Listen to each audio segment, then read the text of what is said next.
هنا صوت المنتدى. صوت المنتدى بث إذاعي يأتيكم يومي الأربعاء والسبت من كل أسبوع، وفي الأوقات من 8 إلى 9 مساء أيام الأربعاء، ومن 9 إلى 10 مساء أيام السبت بتوقيت إريتريا. صوت المنتدى على الموجة القصيرة 15245 كيلو هرتز أو 19 متر باند. صوت المنتدى على مدى 24 ساعة في القمر الصناعي النايلسات ب8 درجات غربا، وعلى تردد 11678 للاستقطاب الرأسي. صوت المنتدى إعلام مستقل وحوار وطني بناء. صوت المنتدى.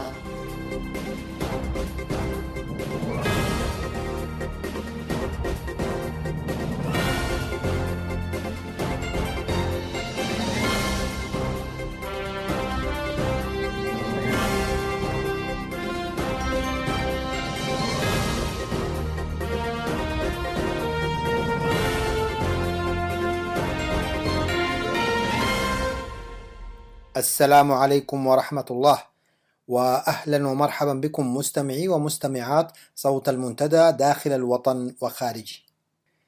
يحدثكم صلاح محمد زين، وأسعد أن أكون وزميلي يوسف بوليسي في إعداد الأخبار بصحبتكم في ساعة اليوم الأربعاء 27 من يناير. بعد نشرة الأخبار سأقدم لكم تعليقا على المقابلة التي أجراها مؤخرا رئيس العصابة الحاكمة في إريتريا، ويلي ذلك حلقة من محطات الأستاذ أحمد القيسي. نرجو لكم متابعة طيبة.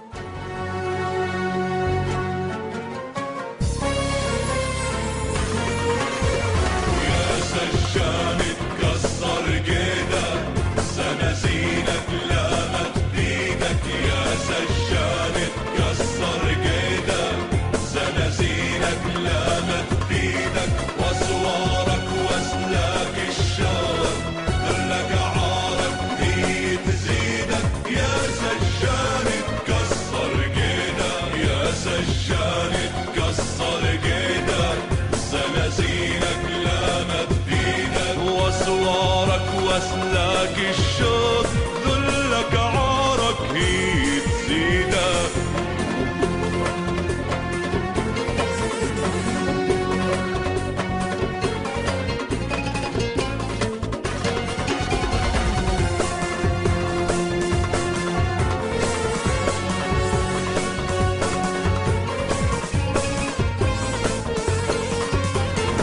سجن جسمي وين تروح؟ روح الطارد فيك الروح، روح الطارد فيك الروح. سجن جسمي وين تروح؟ روح الطارد فيك الروح. وحياة الدم المسفوح، وحياة الدم المسفوح، لاطلع لك في ليلة عيدك. يا سجان اتكسر جيدك، يا سجان اتكسر جيدك، سنازينك لامت بيدك.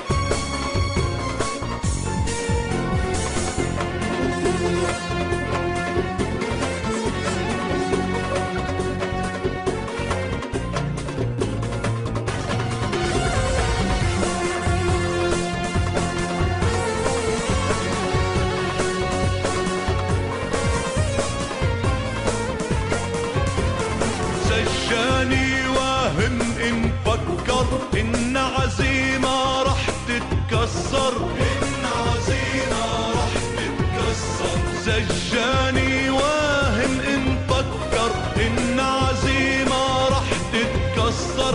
أنا مغروس بخصرك خنجر، أنا مغروس بخصرك خنجر. ما تقدر تخلعني بإيدك. يا سجان اتكسر جيدك، يا سجان اتكسر جيدك، سنازينك لامت بيدك.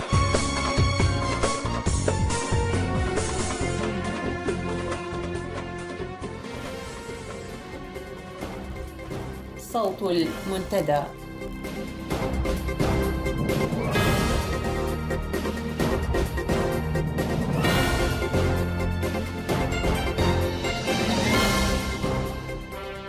نشرة أخبار هذه الساعة تأتيكم من صوت المنتدى، وهذا أبرز ما جاء فيها: تداول الجنيه السوداني في أجزاء واسعة من البلاد، العصابة الحاكمة تسعى لإسكات الإذاعات المعارضة، أنباء عن أزمة حادة بين وزارتي الثروة البحرية والقوات البحرية، اختفاء أسلحة من مخازن المنطقة العسكرية الغربية.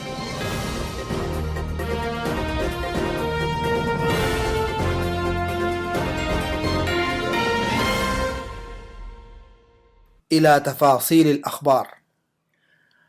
أفادت الأنباء الواردة من داخل إريتريا بأن مواطني مناطق شمال البحر الأحمر والقاش وبركة وأجزاء من عنسبة حلوا أزمة شح النقفة عبر تداولهم للجنيه السوداني في عمليات البيع والشراء. إلى ذلك تشهد الأسواق الإريترية تناقصا دائما في مخزون السلع الاستهلاكية، مما ينبئ بحدوث أزمة غذائية وشيكة، حيث يتزامن كل ذلك مع عزوف الموردين عن استيراد سلع جديدة نتيجة لحملات المصادرة المحمومة التي تقوم بها السلطات. وكانت تلك السلطات الجائرة قد أغلقت سوق منطقة المكسرات شمالي مدينة تسني بالكامل، وبذلك قضت على آخر منفذ لاستيراد المواد الاستهلاكية من السودان.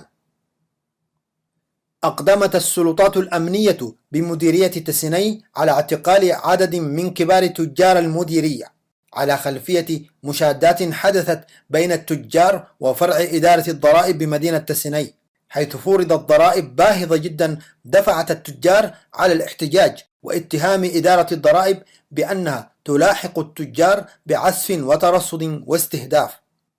هذا وصرح بعض المعتقلين بأن الحكومة تريد إخراجهم من السوق عنوة، وأن الحكومة لم تكتفي بالسياسات المالية الظالمة والملاحقات لتجار العملة والموردين للمواد الاستهلاكية، بل ألحقت بتلك الممارسات مطالب غير منطقية من قبل إدارة الضرائب. تزايدت في الآونة الأخيرة معدلات تواجد الأسر المعسرة وأبناء الشوارع والمتسولين والأطفال فاقدي الأبوين في شوارع أسمرة والمدن الكبرى، وتعد هذه الظاهرة من الانعكاسات المباشرة للسياسات الاقتصادية الجائرة التي أدت لتفاقم الأزمات، ومؤشرا لإخفاق سلطات الرعاية الاجتماعية من الإيفاء بواجباتها تجاه تلك الشرائح الضعيفة. وتجدر الإشارة هنا إلى أن الحكومة كانت قد أغلقت دور تربية الأيتام في منتصف التسعينيات بسبب التخوف من قيام الأطفال النزلاء بإضراب مطلبي. وجدت الحكومة أنه لا يتماشى مع إرثها الخاص في التعامل مع الطلبات الفردية وعدم إقرارها لأسلوب المطالب الجماعية. واستبعد أخصائيون اجتماعيون أن يكون لتلك الدور لو أبقيت مفتوحة أي إسهام في حل المشكلة من منبعها، إنما لظلت مجرد تعاطي مع النتائج. وأعربوا عن قلقهم الشديد من ظاهرة أن تعيش أسر بكاملها في الشوارع بسبب غياب العائل أو عجزه عن توفير الالتزامات الضرورية لأهله. بعث رئيس النظام الاستبدادي سياس أفورقي في 13 من شهر يناير الجاري برسائل سرية إلى قادة المملكة العربية السعودية وجمهورية مصر العربية يطالبها بإيقاف بث إذاعات صوت المنتدى وأسنا وإرينا. وأفادت مصادر إذاعة صوت المنتدى أن النظام في سبيل إيقاف بث برامج هذه الوسائل السمعية الأكثر انتشارا وتداولا داخل البلاد وبين أوساط إريتريي الشتات يحاول من خلال مبعوثيه وبعض من انتدبهم إقناع دول المنطقة بخطورة محتوى رسائل هذه الإذاعات على وحدة الشعب الإريتري وسعيها لتفتيت كيانه على حد زعمه. وأشارت المصادر إلى أن النظام قام في الآونة الأخيرة بتوجيه مبعوثيه إلى الدول التي تدير شركة عرب سات وشركة نايل سات بغية دفعها وحثها على حظر برامج هذه الإذاعات على القمرين الصناعيين. اندلعت أزمة حادة بين وزارة الثروة البحرية والقوات البحرية الإريترية نتيجة لتداخل صلاحيات الطرفين في إدارة شؤون الثروة البحرية، حيث اعترضت الوزارة بيع إدارة القوات البحرية للأسماك وأنواع نادرة من الثروات البحرية إلى المملكة العربية السعودية دون علم وزارة الثروة البحرية وتصريحها. وأوضحت مصادرنا إلى أن بيع هذه الأصناف من الثروة السمكية الإريترية تم بميناء عصب دون اتفاقات بينية وإيصالات أو فواتير وبإيعاز من قادة القوات البحرية، مما دفع بوزير الثروة البحرية والدقلاتي إلى إرسال رسالة احتجاجية لإدارة القوات البحرية في 13 من الشهر الجاري يطالبها بوقف هذا العبث بمقدرات البلاد وهدر ثرواته السمكية. وعلى الرغم من إلمام مكتب رئيس النظام الاستبدادي بحيثيات الأزمة إلا أنه لم يسعى إلى إيجاد الحلول لها، وهو ما يؤكد ضلوع الرئيس كطرف في هذه الأزمة واستفادته بشكل شخصي من عائدات صفقة الأسماك مع السعودية. ومن المعروف أن الطاقية إسياس أفورقي يقوم من حين لآخر بافتعال الأزمات بين المسؤولين الحكوميين والقادة العسكريين متبعا سياسة فرق تسد التي أصبحت سمة من سمات إدارته للبلاد. كشف مصدر عسكري رفيع بقيادة المنطقة العسكرية الغربية لإذاعة صوت المنتدى عن اختفاء 14 رشاش كلاشينكوف و22 قنبلة يدوية من مخازن المنطقة العسكرية الغربية. وقد تم اكتشاف فقدان هذه الأسلحة في 20 من الشهر الجاري أثناء عملية جرد روتينية تقوم بها قيادة المنطقة في كل أسبوع. هذا وباشرت استخبارات المنطقة العسكرية على الفور في البحث عن الأسلحة المفقودة في الأماكن المشتبهة لديها وفي الجبال المحيطة بالمنطقة، كما قامت باعتقال مسؤول المخازن الملازم جمال المعروف بود حقات، و13 مجند من منتسبي الخدمة الوطنية كانوا ضمن طاقم الحراسة وألقت بهم الاستخبارات في سجن بالقرب من مدينة تسني. ويتهم العديد من قادة المنطقة العسكرية المذكورة بسرقة الممتلكات التابعة للوحدات العسكرية خاصة الأسلحة وبيعها لأفراد قبيلة الرشايد التي تنشط في جريمة الإتجار بالبشر. نهاية النشرة. سجاني واهم إن فكر إن عزيمة رح تتكسر، إن عزيمة رح تتكسر. سجاني واهم إن فكر إن عزيمة رح تتكسر. أنا مغروس بخصرك خنجر، أنا مغروس بخصرك خنجر. ما تقدر تخلعني بإيدك يا سجاني تكسر جيدك، يا سجاني تكسر جيدك. سنازيلك لا ما تفيدك.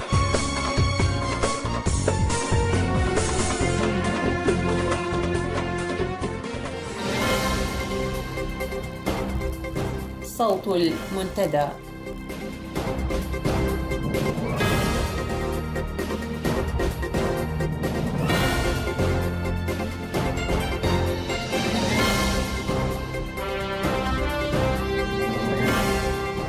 تخريفات الرئيس في مقابلاته الممجوجة.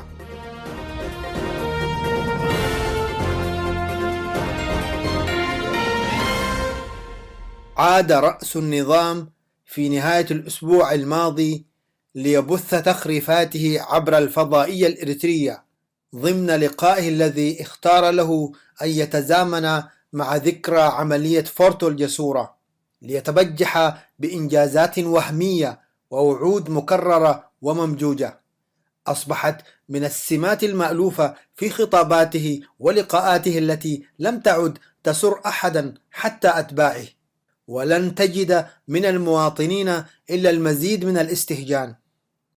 فبينما يتحدث الرئيس عن نمو اقتصادي ويعد بتطور في مستوى الخدمات وتأهيل شبكتي الكهرباء والمياه، نسي أو تناسى أنه في آخر لقاء تلفزيوني له كان قد دعا المواطنين بالذهاب إلى حيث توجد المياه وأن لا ينتظروها أن تأتيهم، وتشدق في ذات اللقاء بتأكيد عنيد، وأعلن أن أزمة إمدادات الكهرباء ستحل بشكل نهائي خلال العام 2015.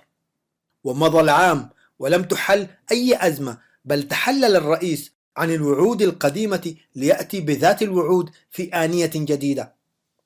كما أسقط الرئيس عمدا التقارير التي تشير إلى تفاقم أزمة المياه والعجز الذي أوصل المعدل المتاح لاستخدام الفرد للماء 50 مترا مكعبا فقط طوال العام، بينما المعدل العالمي 7000 متر مكعب لاستهلاك الفرد سنويا في مختلف الاحتياجات.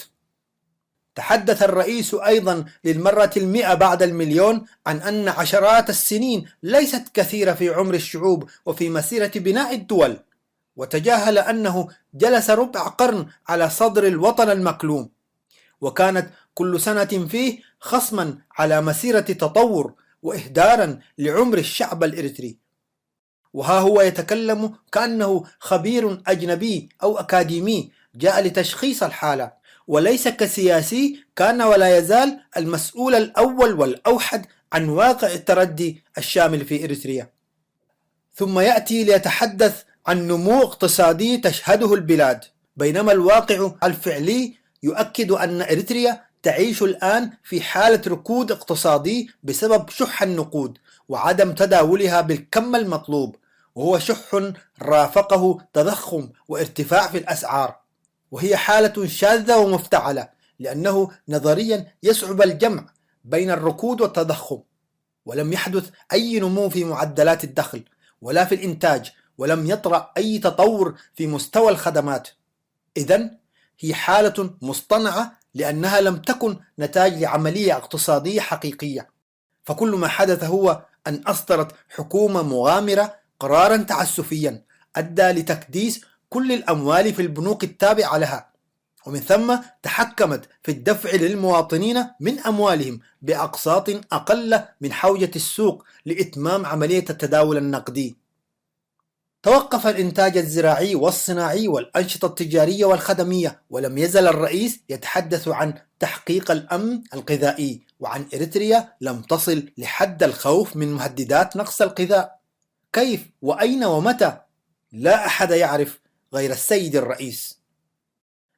في لقائه الذي أعاد للمشاهدين والمستمعين هرطقات خطب القذافي العجيبة، يقول أفورقي متهكما أنه لا يعرف سعر الدولار في السوق الإريتري الموازي، وذلك في إشارة واضحة إلى انخفاض أسعار صرف العملات الأجنبية مقابل النقفة، وهو منتش لذلك الانخفاض، لكنه تناسى أن هذا الانخفاض ظاهري ومؤقت، كما فات على الرئيس الواهم أن هذه الحالة المفتعلة سيكون لها آثار سالبة تضر بالاقتصاد الإريتري لفترة طويلة لاحقة، لأنه وفي حال إطلاق السيولة بالنقفة واحتكام السوق للأسعار الحقيقية سينعكس هذا الوضع لينخفض سعر النقفة بمعدلات كبيرة.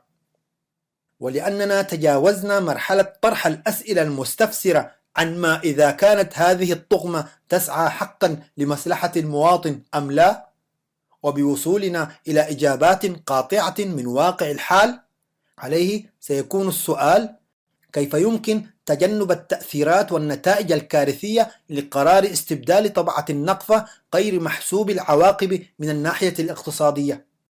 والإجابة التي نطرحها لتتعظ منها طغمة الهجدف إن أرادت هي: لا بد من العدول عن طريقة التطبيق الحالية للقرار، حيث لا بد من وجود معالجات سريعة للأزمة الراهنة والكارثة القادمة عبر إطلاق الأموال بلا شروط وتكملة عملية الاستبدال بلا أي قيود.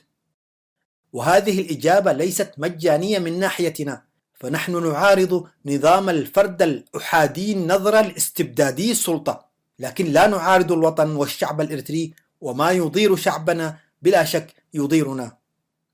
وبالطبع لسنا في حوجة للتذكير بأن الآثار المتوقعة إن استمر الوضع الراهن ستتمظهر في إصابة السوق بشلل كامل وندرة في السلع، ثم زيادة حجم البطالة وارتفاع معدلات الجريمة والانفلات الأمني وتضييق لفرص الاستثمار وضرب قطاعات حيوية مثل السياحة ووقف المشروعات التنموية على قلتها، وكنتيجة لكل ذلك ستحدث زيادة في أعداد النازحين من الريف إلى المدن واللاجئين لدول الجوار، وربما مواجهات وحروب داخلية. أما الأثر الأخف والأسرع فسيكون انخفاض في معدلات نمو الناتج وتراجع حجم الاستثمار وزيادة الاكتناز والادخار لقلة منتفعة، وهي عمليات تؤدي في نهاية المطاف لتراجع الطلب الكلي في مواجهة العرض الكلي والفوضى الاجتماعية التي تؤثر على عوامل نمو وتطور المجتمع. كل هذه المخاطر محدقة بالوطن، والرئيس الغارق في التيه يتحدث عن تدعيم الاقتصاد الإريتري، ولا أحد يعلم كيف سيكون ذلك التدعيم. هل سيكون التدعيم الذي يقصده رئيس العصبة خصما على ما تقدمه دول الجوار من سلع وخدمات، أم على المنح المقدمة نظير تحالفات نفعية تبيع الموقف الإريتري بأسماء متعددة في المزادات السياسية؟ ولم يزل الرئيس الفهلوي يتحدث عن السيادة الوطنية والمؤامرات الخارجية، وهو الذي يسعى لجعل الاقتصاد الإريتري اقتصاد طفيلي محمول على عاتق الجوار، مرة بالدعم العلني ومرات باللعب من تحت الطاولة. ألا يكفي أن 4 أقاليم إريترية تعتمد الآن في معاملاتها التجارية الداخلية على عملات دول الجوار؟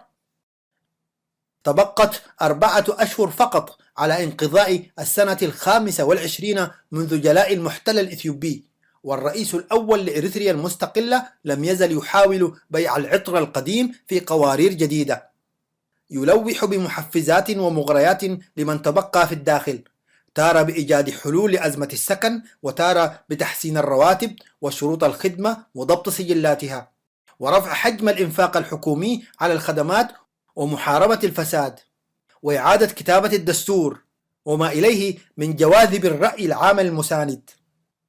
لكن لم يعلم الرئيس بعد أن الشعب الإريتري أصبح أكثر وعيا من أن تنطلي عليه مثل هكذا خدع، وأضحى أقوى من أن يتم استقطابه بشكل فردي لمشروع ينتج ضررا جماعيا. على الرئيس المتهالك أن يعي أن دعوته لتمكين الهجدف أتت متأخرة جدا، حيث لم تعد هنالك جبهة كما يدعي، تبقت طبقة الأرزقية والمستفيدين فقط، وانفضت عنه وعن جبهته جموع الشرفاء والمناضلين. ختاما، لا بد من التذكير بأن ما اعتبره الرئيس اختراقا دبلوماسيا وإنجازا هاما في مجال العلاقات الخارجية يفسر أيضا بأن حكمة دول الجوار وقراءة الذهنية الحاكمة في إريتريا أوحت إليها بأن تتقي شرور هذا النظام المجرم، وأن تحيده وتجعله يخدم في اتجاه مصالحها، وأن يسجل على نفسه انقلابا جديدا في سلسلة تخبطاته الدائمة. وهذا بالضرورة لا يعني انتصارا دبلوماسيا كما حاول الرئيس توصيله للمشاهدين والمستمعين للقائه السيء الإعداد والإخراج.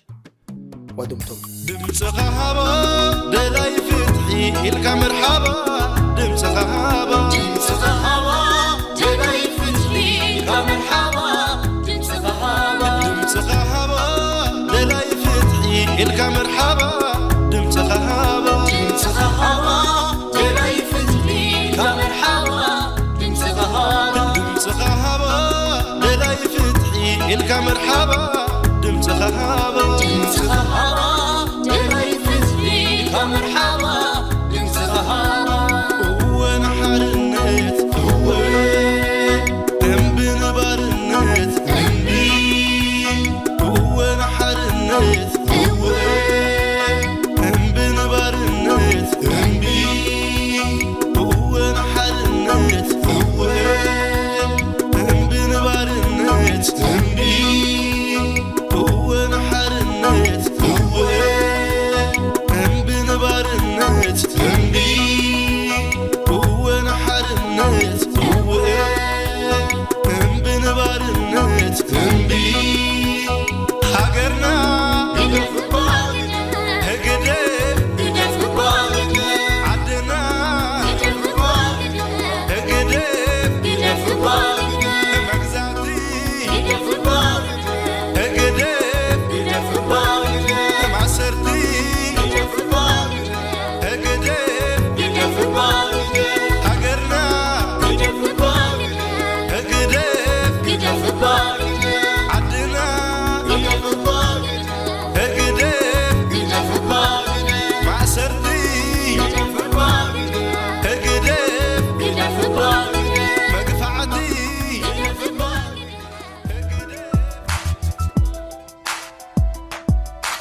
محطات مع أحمد القيسي.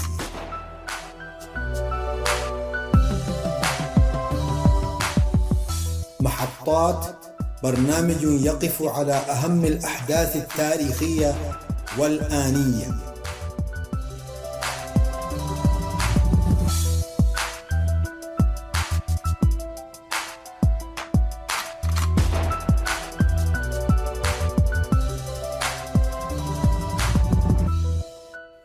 لحظة نكون أو لا نكون وكفانا عبثا.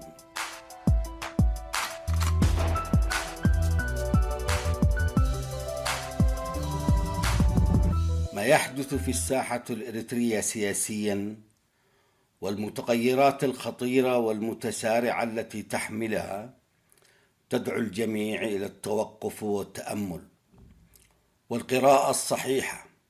لقد أصبحت المبادرة واحتكار المشهد السياسي برمته بيد النظام الإريتري بالكامل وبدون خداع للنفس. لقد تجمعت عوامل أقليمية ودولية لتمنح هذا النظام أكسير حياة هو بالنتيجة قاتل للآخرين شعبا وقوى سياسية. إريتريا أكثر الدول في منطقة الشرق الأوسط والقرن الأفريقي استقراراً.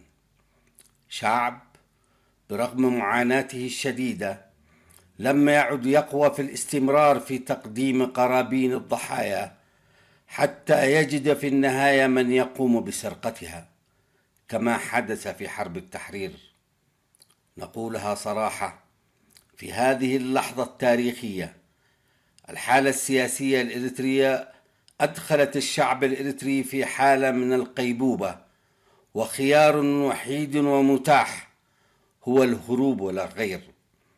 ولم يعد النظام يداري ويخفي هذه الحالة، ولكنه استغلها بذكاء مدهش وسعى لتحويلها إلى مسألة اقتصادية هو عاجز عن حلها بموارده المحدودة. وهكذا فالمجتمع الدولي ومنظماته ملزم بتحمل مسؤولياته في المساعدة. فالهروب الكبير بجحاف لا تعد ولا تحصى من اللاجئين بحثا عن حياة في أوروبا وأمريكا وكندا هو في النهاية هروبا من الفقر والعوز، وبحثا عن حياة أفضل شأنهم في ذلك شأن الآخرين من مهاجري العالم الثالث. وهؤلاء لا يمثلون استثناء بأي حال من الأحوال. ثم إن العالم ليس فارقا ولديه متسعا من الوقت كي ينقب عن الخلفيات للوصول إلى حقائق على شاكلة كيف يعقل لشعب قدم الغالي والنفيس على مدى 30 عاما وآلاف الضحايا كي يسترد وطنه، وحين استرد هذا الوطن التف 300 درجة ليهجر هذا الوطن. إنها قصة إريترية ملحمية، ولكنها في عالم مزقته الصراعات بأنواعها تصبح تحصيل حاصل. أما ما يصاحب رحلات الموت هذه من اختطاف وبيع أعضاء وابتزاز أموال وتعذيب واغتصاب والموت قرقا، كل هذه التراجيديات هي حكايات تبحث عن ضمائر حية تنشغل بها. فالعالم يعيش بحق أزمة قيم وأخلاق وإنسانية، مهما حاولت منظمات هنا وهناك في تلميع الصورة. فالمصالح والسياسة هي التي تتحكم في نهاية الأمر، بل الأنكى من ذلك أحيانا تستغل هذه المنظمات الإنسانية لتحقيق أهداف سياسية. فمهما علت صرخاتنا وعويلنا وبكاؤنا على الحالة المزرية التي بلغت فيها حالة شعبنا ليست كافية لإسقاط النظام ولن تكون أبدا. والواقع يبرز سؤال وجيه: ماذا جرى في حدوث هذه التغييرات الدراماتيكية؟ أولا، النظام ليس ابن البارحة، فعمر النظام بلغ ربع قرن بالتمام والكمال، فمن لم يتعلم في ربع قرن لن يتعلم حتى قيام الساعة. وعلى امتداد السنوات 25 عاما جرت مياه كثيرة في مجرى النهر، فقد بدأ النظام إنجازاته بسياسات مقامرة وفي حروب دونكوشوتية من عدو الجوار، وتفنن في صناعة العداوات بأنواعها، كان آخرها الحرب المدمرة مع الجارة إثيوبيا، وبدأ في تسويق نفسه بأنه أمريكي الهوى والاتجاه، وفاته إن الكبار لا يتعاملون هكذا، وإن تشابك المصالح لديهم تجعلهم مرنين لأبعد حد في سياقة وترتيب الأصدقاء والأعداء، وأين تكمن مصالحهم القريبة والبعيدة. وهكذا أضاع النظام الحلم الذي سعى إليه كي يلعب دورا أقليميا ترضى به القوى الدولية من خلال تطويع خدماته لكسب الرضا لدى الكبار وتمرير أجندته، ولا سيما الداخلية، على حساب تحييد أي معارضة لهذه الأجندة. ولما حانت لحظة الفرز كنتيجة لإفرازات الحرب الإريترية الإثيوبية، وجد النظام الإريتري أن الحلم قد تحول إلى سراب، وإن القوى الدولية بعيدة جدا في المراهنة عليه، وإن الأفضلية هي لإثيوبيا. وبرهنت على ذلك من خلال تمرير قرارات دولية ضد النظام: العقوبات الدولية، لجنة المتابعة حول دعم النظام لحركة الشباب الصومالية، ثم لجنة تقصي الحقائق حول انتهاكات حقوق الإنسان في إريتريا، وأخيرا تمييع القرار الأممي لترسيم الحدود بين ليلة وضحاها. وجد النظام الإريتري نفسه في عزلة، وإن مقامراته قد تحولت إلى اتهامات، وإن الخطوة القادمة هو الانقضاض عليه. ثانيا، كان لهذه الأوضاع انعكاس مباشر على الصعيد الداخلي، فبرز صراع النخبة لقيادات الجبهة الشعبية، وهو الأول من نوعه في ظروف سياسية مختلفة.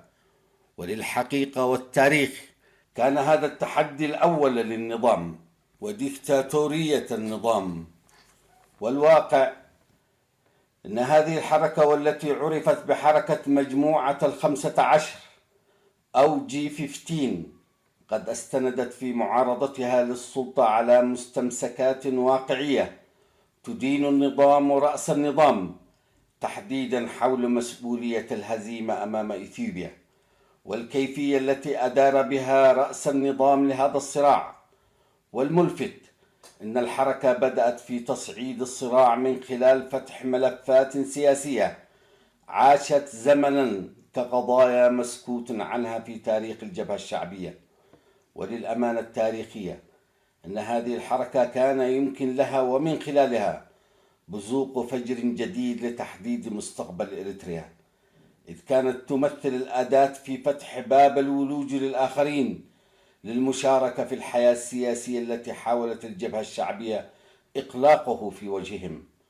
وبرغم أن الحركة مثلت تهديدا حقيقيا للنظام، وأصبح من المؤكد إسقاط التوجه الذي يمثله الرئيس ومجموعته، إلا أنها كانت تحمل بذور موتها السريع للأسباب التالية. أولا، إن مجموعة 15 G15 كانوا خاضعين لوهم أن اللجوء إلى الخيار السلمي والديمقراطي كفيل بالوصول إلى الأهداف، وكأن الحياة السياسية في إريتريا صنعت في السويد، أو إن التقاليد السياسية في إريتريا قد أوجدت لنفسها مدارس وجذور ديمقراطية. ولذا فإن حركتهم اختزلت أمرها في المطالبة بعقد جلسة للبرلمان أو ما يسمى بالمجلس الوطني، وحينها سيتم كشف الأوراق ومحاسبة من يجب محاسبتهم، في اعتقاد واهم بأن أعضاء البرلمان يمتلكون إرادتهم الحرة. وقد نسيت قيادة الجي 15 إن أعضاء البرلمان هم أناس معينون لا غير. ثانيا، إن الصراعات السياسية والخلافات التي كانت تحكم النخب والأفراد في الحياة السياسية للجبهة الشعبية، وطبيعة هذه الخلافات أكانوا أفرادا أو جماعات، كانت تفتقر إلى النضج وروح المسؤولية. واعتقد جازما بأن الرئيس ومجموعته كانوا ممن يقضون هذه الخلافات حسب المصلحة التي يرونها، ومن هنا تحكمت هذه الخلافات في الرؤية والحكم على المواقف بعد أن تحولت إلى عقد. فالكثيرون ممن كان لهم موقف تجاه الرئيس ومجموعته لم يكونوا مقتنعين بحركة مجموعة 15 بحجة إن فلان وعلان مع المجموعة، وليس لأن لديهم موقف سياسي ينسجم معهم بحاجة إلى موازرة. ومن سخريات القدر أن الذين قاموا بعملية الاعتقالات للمجموعة هم القادة الفعليين لحركة فورتو. قد تكون هذه الحقيقة صادمة، ولكن ذلك ما حدث، وسيجيء الوقت للبوح بالأسماء، ولكن العبرة هي في التعلم من الدروس. هذين العاملين الأساسيين إلى جانب العوامل الأخرى، ومنها دعوة الشعب للمشاركة والمؤازرة والتأييد في الوقت الذي لم يذكر مطلقا في شهور العسل الماضية، وكأن النتيجة السلبية المطلقة تجاه كل ما حدث. وهكذا ضاعت فرصة تاريخية على الشعب الإريتري في استقلال هذا الحدث ليمثل في حده الأدنى مدخلا لتصحيح الخلل والانفراد في الحياة السياسية والمشاركة في صناعة القرار السياسي. ومن طبائع الأمور إن التاريخ لا يغلق الباب ويفتح أخرى من العدم، بل يفتح صفحة جديدة في سياق تداعيات الصفحات الأخرى. وهكذا مثلت نتائج حركة الجي 15 المأساوية حالة من التململ والتساؤلات، ونشط الجهاز الأمني للنظام في بث الرعب والخوف، وشملت الاعتقالات كل من تلفظ بالنقد أو الاحتجاجات على موقف أو تصرف معين. وقد أكون شاهدا على حادث اعتقال مجموعة من الكوادر تلفظوا ببعض الكلمات المسيئة للرئيس ووضعوا في المعتقل، وحسب علمي فقد قضوا نحبهم في السجن من سوء المعاملة والإهمال. لم يمضي الوقت طويلا حتى فوجئ العالم بحركة هي أقرب إلى مشاهد انقلابات العالم الثالث أبان الستينات. تم الاستيلاء على التلفزيون وصدر البيان رقم 1، وكان رائعا ومعبرا عن رغبة مكبوتة لدى الشعب محصورا في نقاط 3: تفعيل الدستور، إعفاء الرئيس من مهامه، الإفراج عن المعتقلين السياسيين. وتم إسكات التلفزيون من خلال التحكم عن بعد، وهي سمة الأنظمة الاستبدادية في السيطرة على كل كبيرة وصغيرة تمثل تهديدا لوجودها. وبعد أن تم إخراس التلفزيون تمكن النظام من السيطرة على تهديد الحركة الانقلابية كالعادة من خلال موجة من التصفيات وظهور الديكتاتور عبر التلفزيون. وبروح المجتهد بدأ في التقليل من شأن الحركة وبوصف القائد القتيل وكأنه معتوه فاقد للعقل. ولكن خارج مبنى التلفزيون والاستديوهات كان هناك نشاط محموم للأجهزة الأمنية في قيادة حملة واسعة من الاعتقالات الهستيرية. والملفت والمحير أنها اقتصرت على العناصر الإسلامية والذين يتبوؤون مناصب عليا في الدولة والحزب. وكان واضحا من خلال ذلك أن الحركة في عرف وفقه النظام إسلامية التوجه. وبهذا الفعل في اعتقادي وضع النظام الأساس الأول في الطلاق مع الطائفة الإسلامية. وقد صرح أحد أركان النظام إن حركة فورتو قام بها متطرفون إسلاميون. وهنا نحمد الله أن منحنا الله العمر حتى نشاهد النظام متربعا كان في حلف إسلامي، زد على ذلك وبنكهة مذهبية أيضا. والواقع أن حركة فورتو تحمل الكثير من الأسرار خلاف ما يبدو أنه عملا ارتجاليا. وتستمر الأزمة، أزمة بلد وأزمة شعب وأزمة نظام. مع أزمة النظام داخليا بتعبيراتها السياسية والاقتصادية، كانت هناك أزمة خارجية في العزلة التي فرضت على النظام وترسيخ واقع لا حرب ولا سلام. ومع كل صباح جديد كان هناك نشاط محموم لهيئات ولجان منبثقة من المنظمة الدولية لمتابعة ما يعتبر ممارسات النظام الإريتري التخريبية في الأقليم ومراقبة العقوبات على توريد الأسلحة. وعند هذه النقطة يسوق النظام إن العقوبات تشمل أيضا الأشياء الأساسية للشعب في حركة إذكاء أجوف كي يسبق هذه المسألة بأن المستهدف هو الشعب الإريتري وليس النظام ومقامراته الطائشة. وبدأ النظام نشاطه الدبلوماسي مستندا على قاعدة العداء على أمريكا وبأنها تقود حربا على إريتريا ونظامها، حتى بلغت المسألة حدا استدعى فيها تدخل الرئيس المصري حينها السيد حسني مبارك، حين طلب من الرئيس سياسة تخفيف من الهجوم على الولايات المتحدة ومعالجة المسائل بوسائل أخرى. فما كان من ديكتاتور إريتريا إلا أن قال: نحن حتى الآن لم نعرض سوى الكرت الأصفر ولم نصل بعد إلى استخدام الكرت الأحمر، وذلك تشبيها لما يحدث في ملاعب كرة القدم. ولكن في حالتنا هذه فإن الكرت الأحمر يعني الحرب وليس الطرد. فما كان من الرئيس مبارك إلا أن ابتسم وسكت. الواقع إن النظام لم يكون غافلا، فقد استخدم دبلوماسية نم عن ذكاء، فقد متن علاقاته مع جمهورية مصر ودولة قطر من ناحية، وبدأ في تحرك مناوئ للولايات المتحدة وعلى رأسها إيران. وقام رئيس النظام بزيارة إيران في عهد الرئيس أحمد نجاد، وهو العهد المعروف بقمة مواجهته مع الولايات المتحدة. ومتن علاقاته مع الرئيس معمر القذافي، وبرغم مزاجية الرئيس الليبي وبهلوانية علاقاته، إلا أن الرئيس السياسي حاول بقدر كبير أن يستثمر تلك العلاقة ليوحي بأنه يساير على نهج هؤلاء في العداء ضد أمريكا ومصالحها. لم يبقى للرئيس سوى كوريا الشمالية حتى تكتمل زفتي في مهرجان هذا العداء، ولكن كوريا كان يتم الاتصال بها عبر بمافيا السلاح اليمنيين لإجراء بعض الصفقات لشراء الأسلحة، وذلك موثق لدى لجنة المتابعة التابعة للأمم المتحدة.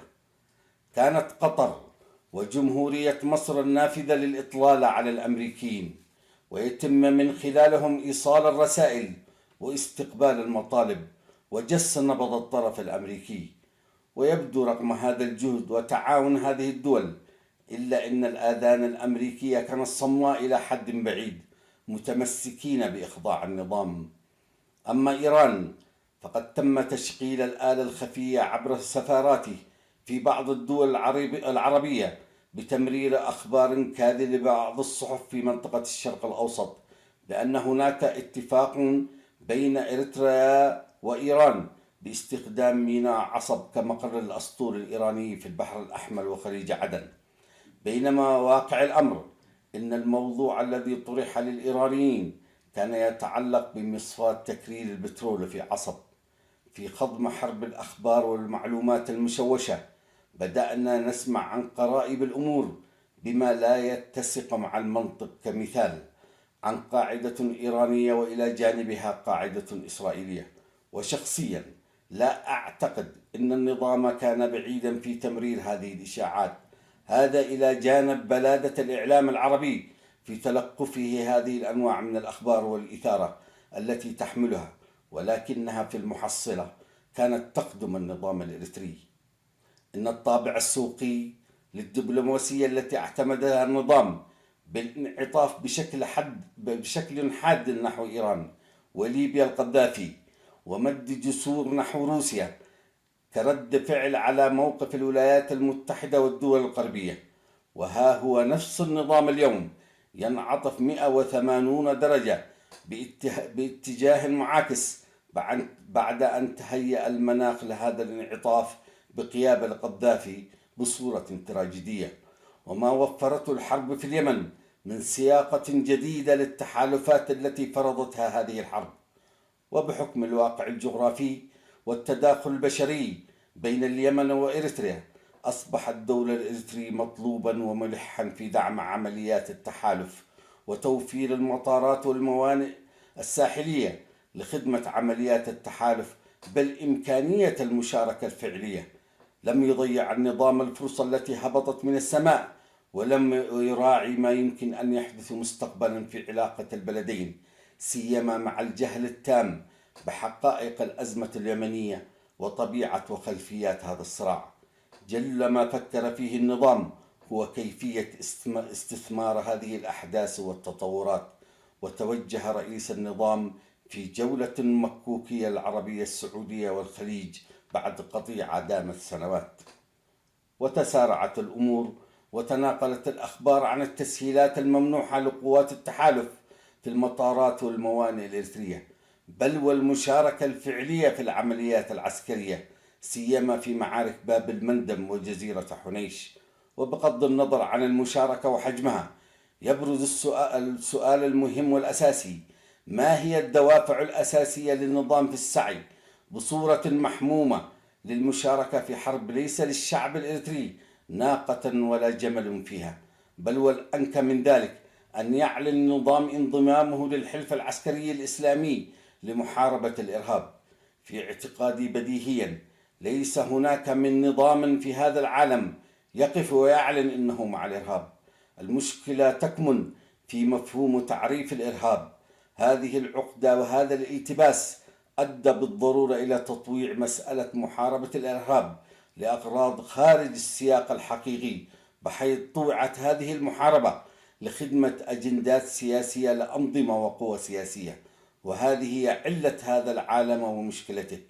ضمن هذا الواقع، ما المغزى في الانضمام إلى هذا الحلف وبهذه السرعة، ودون اعتبار للملابسات التي يحملها من طابع ديني ومذهبي في وسط صراع إقليمي متصاعد يوما بعد يوم؟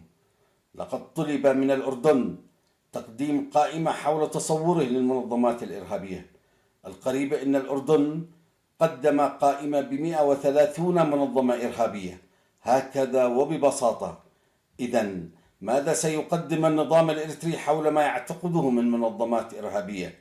وبالمختصر المفيد، النظام سيقدم المعارضة الإريترية بأطيافها المختلفة وبمستويات بين الخطر والمتوسط والأقل خطرا، ولكنها في نهاية المطاف إرهابية، في سعي لتوجيه الضربة القاضية والعزلة الأبدية.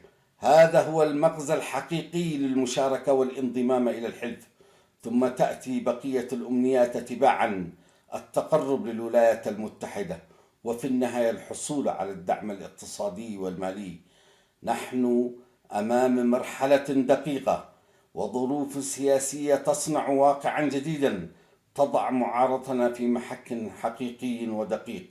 هل تحسن هذه المعارضة قراءة الواقع الجديد والانعطاف الذي قام به النظام، أو إن النظام قد تعلم من تاريخه المليء بالحماقات، بينما ما يزال القيمون بقيادة المعارضة وجماهيرهم غارقين في جهلهم السرمدي؟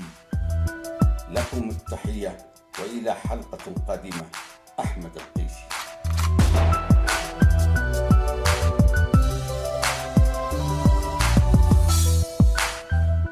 محطات مع أحمد القيسي.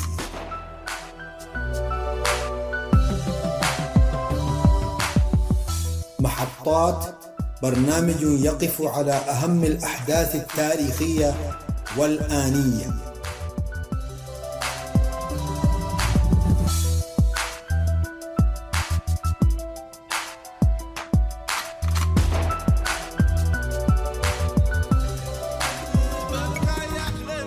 ديمقراطي ندل يالنا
المنتدى.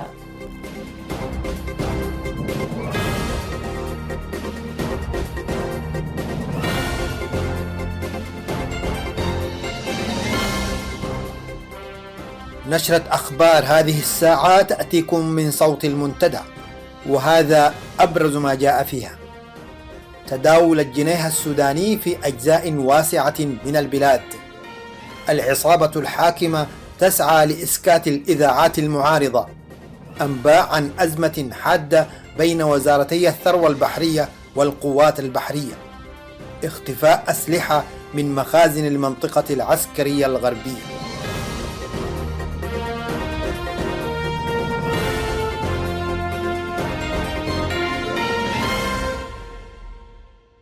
إلى تفاصيل الأخبار.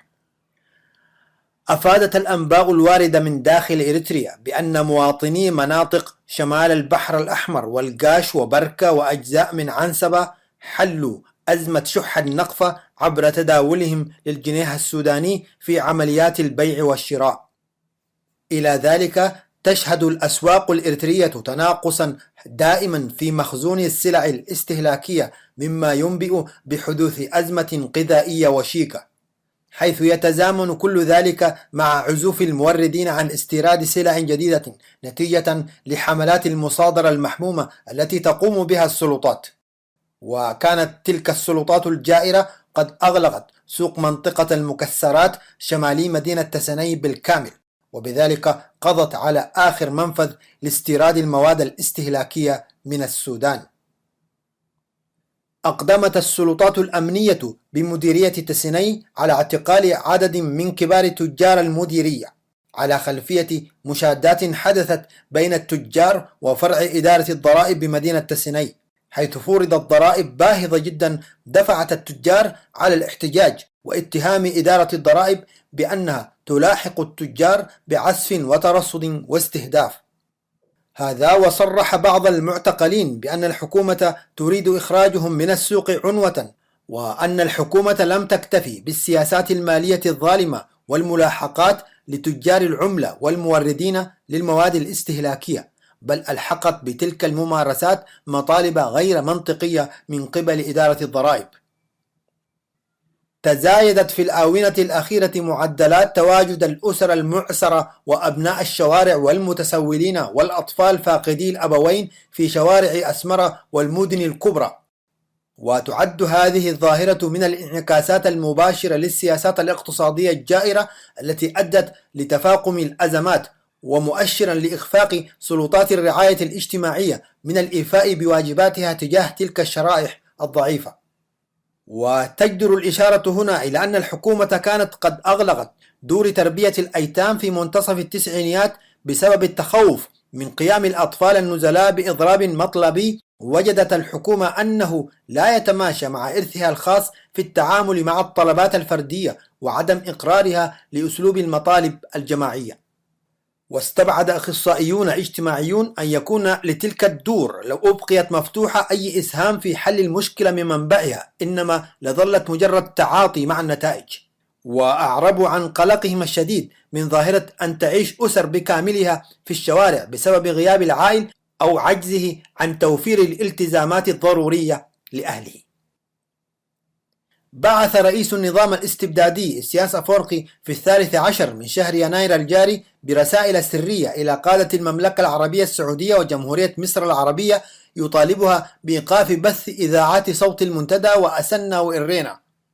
وأفادت مصادر إذاعة صوت المنتدى أن النظام في سبيل إيقاف بث برامج هذه الوسائل السمعية الأكثر انتشارا وتداولا داخل البلاد وبين أوساط إريتريي الشتات يحاول من خلال مبعوثيه وبعض من انتدبهم إقناع دول المنطقة بخطورة محتوى رسائل هذه الإذاعات على وحدة الشعب الإريتري وسعيها لتفتيت كيانه على حد زعمه. وأشارت المصادر إلى أن النظام قام في الآونة الأخيرة بتوجيه مبعوثيه إلى الدول التي تدير شركة عرب سات وشركة نايل سات بغية دفعها وحثها على حظر برامج هذه الإذاعات على القمرين الصناعيين. اندلعت أزمة حادة بين وزارة الثروة البحرية والقوات البحرية الإريترية نتيجة لتداخل صلاحيات الطرفين في إدارة شؤون الثروة البحرية، حيث اعترضت الوزارة بيع إدارة القوات البحرية للأسماك وأنواع نادرة من الثروات البحرية إلى المملكة العربية السعودية دون علم وزارة الثروة البحرية وتصريحها.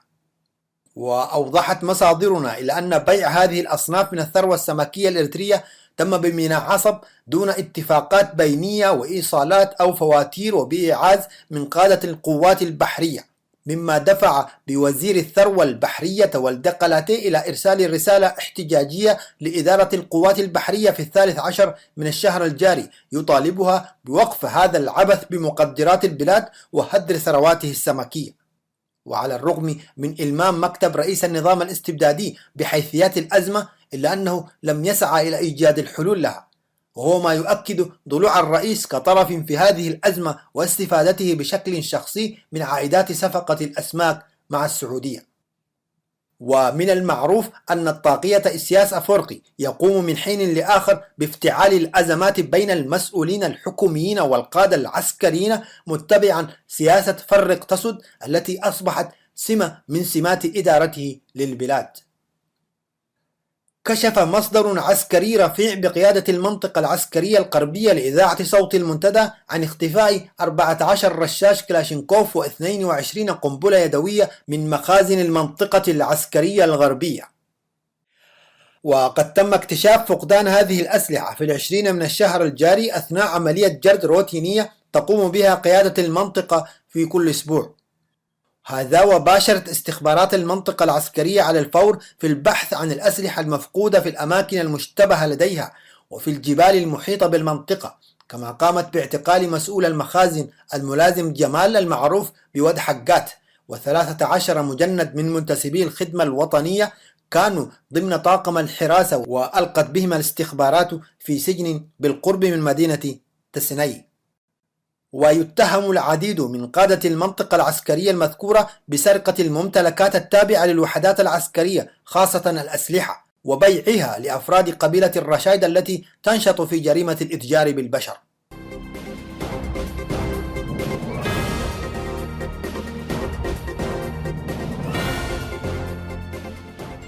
إلى هنا وصلنا وإياكم إلى ختام ساعة اليوم. شكرا لحسن استماعكم، وإلى لقاء جديد بمشيئة الله. ابقوا على خير وعافية.